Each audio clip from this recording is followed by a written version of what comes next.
ಈ ಒಂದು ಸಾವುಗಳಿಗೆ ನೇರ ಕಾರಣ ಈ ಕಾಂಗ್ರೆಸ್ ಸರ್ಕಾರ.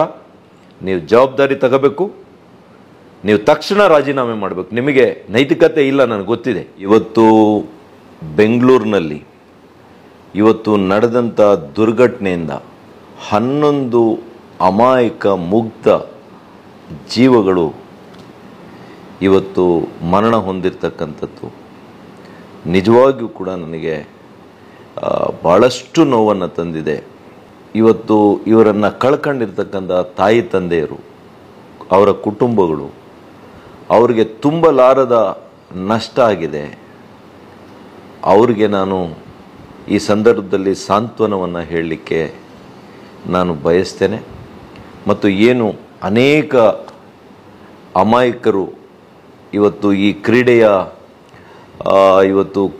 ಪ್ರೇಮಿಗಳು, ಇವ್ರಿಗೂ ಕೂಡ ಭಾಳಷ್ಟು ಗಾಯಗಳಾಗಿರ್ತಕ್ಕಂಥವರು, ಗಾಯಾಳುಗಳು ಏನು ಆಸ್ಪತ್ರೆಯಲ್ಲಿ ದಾಖಲಾಗಿದ್ದಾರೆ, ಅವರಿಗೆ ಶೀಘ್ರವಾಗಿ ಗುಣಮುಖರಾಗಬೇಕು ಅಂತೇಳಿ ಆ ದೇವರಲ್ಲಿ ಪ್ರಾರ್ಥನೆ ಮಾಡ್ತೇನೆ.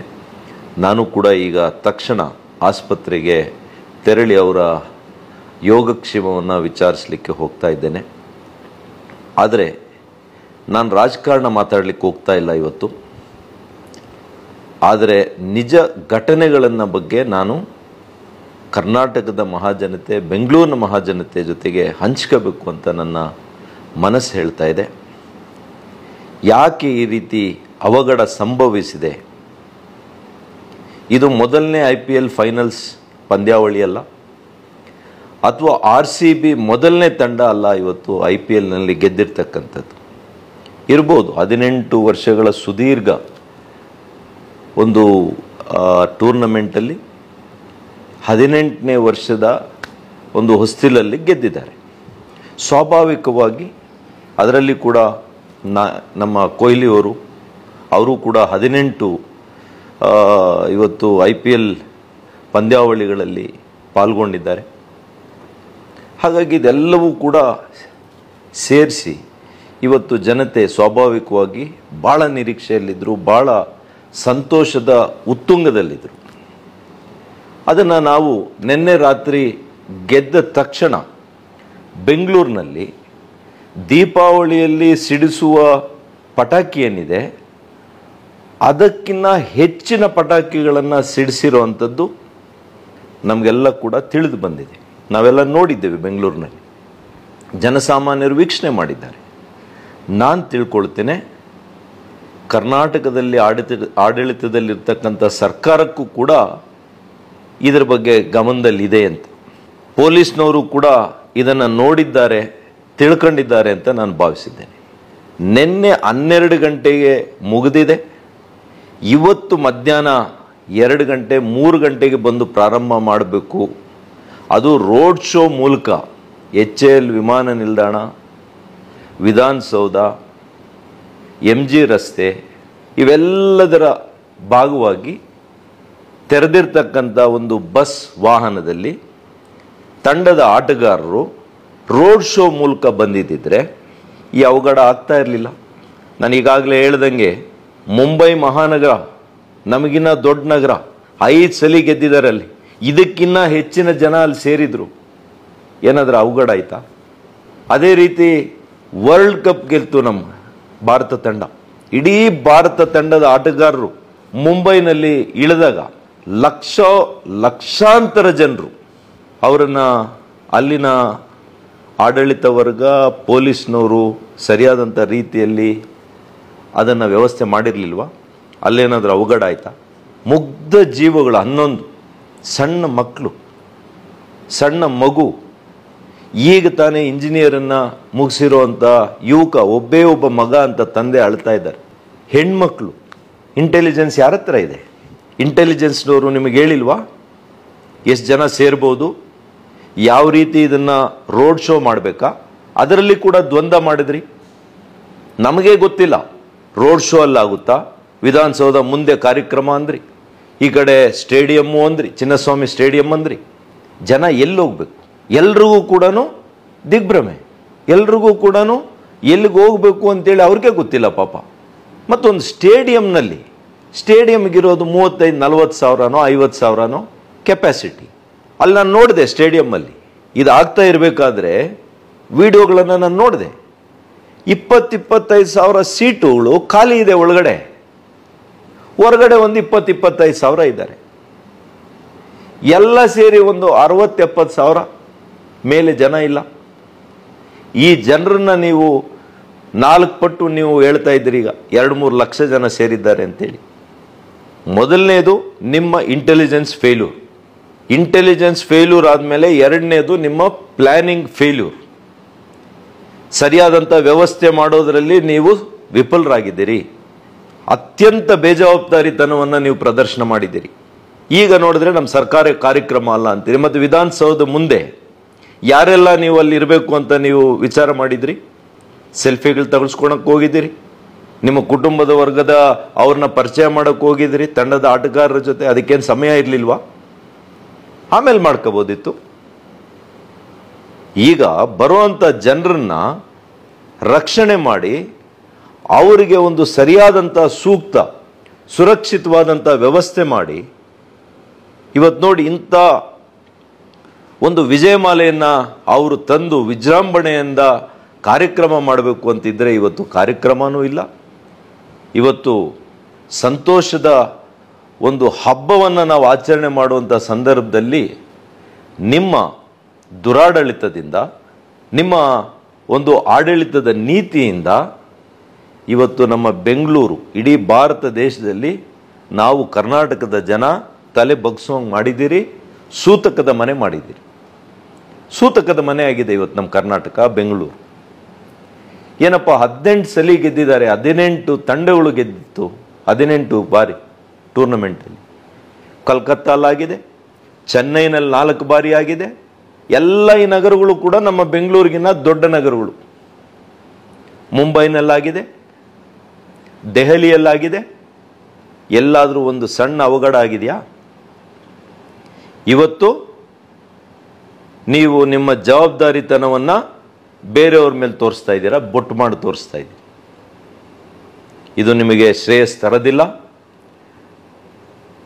ಈ ಒಂದು ಸೂತಕದ ಸನ್ನಿವೇಶದಲ್ಲಿ ನಾನು ರಾಜಕಾರಣ ಮಾತಾಡಲಿಕ್ಕೆ ಹೋಗಲ್ಲ. ಆದರೆ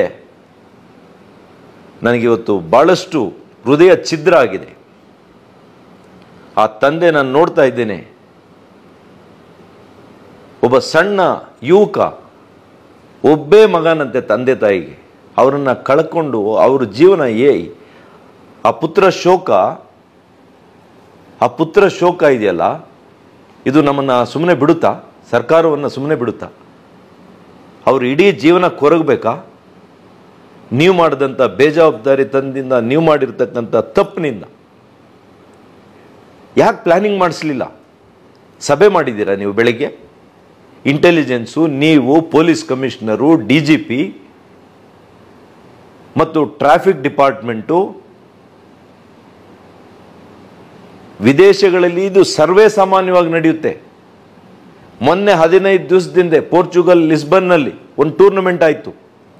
ಒಂದು ಸಾಮಾನ್ಯ ತಂಡ ಲಿಸ್ಬನ್, ಅಲ್ಲಿ ಸ್ಪೋರ್ಟಿನ್ ಟೀಮ್ ಅಂತೇಳಿ ಗೆತ್ತು. ರೊನಾಲ್ಡೋ ಅವರು ಆಡಿದಂಥ ಮೊದಲನೇ ಒಂದು ಕ್ಲಬ್ ಅದು. ಲಕ್ಷಾಂತರ ಜನ ಸೇರಿದ್ರು, ಸಣ್ಣ ಮಕ್ಕಳನ್ನ ಕರ್ಕೊಂಡು ಬಂದಿದ್ರು. ಅಲ್ಲಿ ಯಾವುದೇ ಒಂದು ಸಣ್ಣ ಅವಘಡ ಆಗಲಿಲ್ಲ. It was because of their planning. ಯಾವ ರಸ್ತೆಯಲ್ಲಿ ಜನರನ್ನು ಬಿಡಬೇಕು, 50 ಜನನ ಬಿಡ್ತಾ ಇದ್ರು ಒಂದೊಂದು ಕಡೆ. ಅವರನ್ನೆಲ್ಲ ಕೂಡ ಚೆಕ್ ಮಾಡಿ ಎಷ್ಟು ಒಂದು ಸಿಸ್ಟಮ್ಯಾಟಿಕ್ ಆಗಿ ಮಾಡ್ತಾ ಇದ್ರು. ಇಲ್ಲಿ ಯಾವ್ದು ನೋಡಿ ಉಡಾಫೆ, ಯಾವ್ದು ನೋಡಿ ಬೇಜವಾಬ್ದಾರಿತನ, ಯಾವ್ದು ನೋಡಿ ನಿಮಗೆ ಯಾವುದು ಕೂಡ ಸೀರಿಯಸ್ ಇಲ್ಲ, ಗಾಂಭೀರ್ಯತೆ ಇಲ್ಲ. ಸುಮ್ಮನೆ ಬೇರೆಯವ್ರ ಮೇಲೆ ಹಾಕೋದು, ಬೇರೆಯವರನ್ನು ಬ್ಲೇಮ್ ಮಾಡೋದು. ನಿಜವಾಗಿಯೂ ಹೇಳ್ತೇನೆ, ಇವತ್ತು ನಾನು ಹೋಲಿಕೆ ಮಾಡ್ತಾ ಇಲ್ಲ. ಇವತ್ತು ದಿವಂಗತ ನಮ್ಮೆಲ್ಲರ ಕಣ್ಮಣಿ ಪುನೀತ್ ರಾಜ್ಕುಮಾರ್ ಅವರು ಸಾವಾದಾಗ ಲಕ್ಷಾಂತರ ಜನ ಬಂದಿದ್ರು. ಇದರ 10 ಪಟ್ಟು ಜನ ಬಂದಿದ್ರು ಬೆಂಗಳೂರಿಗೆ. ಯಾವ ಥರ ಅವಾಗ ನಿಭಾಯಿಸಿದ್ರು ಮಾನ್ಯ ಬೊಮ್ಮಾಯಿರವರು? ನಮ್ಮ ಸರ್ಕಾರ ಇದ್ದಾಗ ಯಾವ ರೀತಿ ನಡ್ಕಳಿದ್ರು? 2 ದಿನ ಮಾಡಿದ್ವಿ ಅದು ಪ್ರೊಸೆಷನ್. 2 ದಿನ ಬಂದು ಅದನ್ನು ನೋಡೋದಕ್ಕೆ ಅವಕಾಶ ಮಾಡಿಕೊಟ್ವಿ. ಈ ಸರ್ಕಾರದಲ್ಲಿ ನಿಜವಾಗಿಯೂ ಹೇಳ್ತೇನೆ, ಈ ಒಂದು ಸಾವುಗಳಿಗೆ ನೇರ ಕಾರಣ ಈ ಕಾಂಗ್ರೆಸ್ ಸರ್ಕಾರ. ನೀವು ಜವಾಬ್ದಾರಿ ತಗೋಬೇಕು. ನೀವು ತಕ್ಷಣ ರಾಜೀನಾಮೆ ಮಾಡಬೇಕು. ನಿಮಗೆ ನೈತಿಕತೆ ಇಲ್ಲ, ನನಗೆ ಗೊತ್ತಿದೆ. ಈ ಸೂತಕದ ಒಂದು ಸನ್ನಿವೇಶದಲ್ಲಾದರೂ ನಿಮಗೆ ಇನ್ನೂ ಕೂಡ ನಿಮ್ಮಲ್ಲಿ ಮಾನವತ್ವ ಇದ್ದರೆ, ಹೃದಯವಂತಿಕೆ ಇದ್ದರೆ, ಇವತ್ತು ಆ ತಾಯಿ ತಂದೆಯರನ್ನು ನೋಡಿ, ಆ ಮಕ್ಕಳನ್ನು ನೋಡಿ, ನೀವು ನಿಜವಾಗಿಯೂ ಕೂಡ ಜವಾಬ್ದಾರಿಯನ್ನು ತೆಗೆದುಕೊಂಡು ನೈತಿಕವಾಗಿ ನೀವು ಇವತ್ತು ರಾಜೀನಾಮೆಯನ್ನು ಕೊಡಬೇಕು. ನಾನು ಇವತ್ತೇ ಕೇಳ್ತೀನಿ, ರಾಜೀನಾಮೆಯನ್ನು ನೀವು ಆಗ್ರಹ ಮಾಡ್ತಾ ಇದ್ದೇನೆ. ನೀವು ಮಾತ್ರ ಅಲ್ಲ, ಅತ್ಯಂತ ಹಿರಿಯ ಅಧಿಕಾರಿಗಳು ಯಾರು ಇದಕ್ಕೆ ನೇರವಾಗಿ ಸಂಬಂಧಪಟ್ಟಿದ್ದಾರೆ ಅವರು ಕೂಡ ರಾಜೀನಾಮೆ ಮಾಡಬೇಕು. ಎಲ್ಲಿ ತನಕ ಒಬ್ಬ ಸಿಟ್ಟಿಂಗ್ ಹೈಕೋರ್ಟ್ ಅಥವಾ ಸುಪ್ರೀಂ ಕೋರ್ಟ್ ಜಡ್ಜ್ನವರು ಅವರ ಮೇಲ್ವಿಚಾರಣೆಯಲ್ಲಿ ತನಿಖೆ ಆಗಬೇಕಿದು. ಆ ತನಿಖೆ ಆಗೋವರೆಗೂ ಕೂಡ ನೀವು ರಾಜೀನಾಮೆಯನ್ನು ಕೊಡಬೇಕು ಅಂತೇಳಿ ನಾನು ಆಗ್ರಹ ಮಾಡ್ತೇನೆ. ಇದು ಕರಾಳ ದಿನ. ಇದು ಕರ್ನಾಟಕಕ್ಕೆ ಒಂದು ಕಪ್ಪು ಚುಕ್ಕೆಯನ್ನು ತಂದುಕೊಟ್ಟಂತಹ ದಿನ. ನೀವು ನಿಜವಾಗಿಯೂ ಕೂಡ ನನಗೆ ಪದಗಳು ಬರ್ತಾ ಇಲ್ಲ. ಇವತ್ತು ಭಾಳಷ್ಟು ನೋವಿನಿಂದ ಇವತ್ತು ನಾನು ಈ ಮಾತುಗಳನ್ನು ಹಂಚ್ಕೊಳ್ತಾ ಇದ್ದೀನಿ. ನನ್ನ ವೇದನೆಯನ್ನು ಹಂಚ್ಕೊಳ್ಳುವಂಥ ಕೆಲಸ ಮಾಡ್ತಾ ಇದ್ದೇನೆ.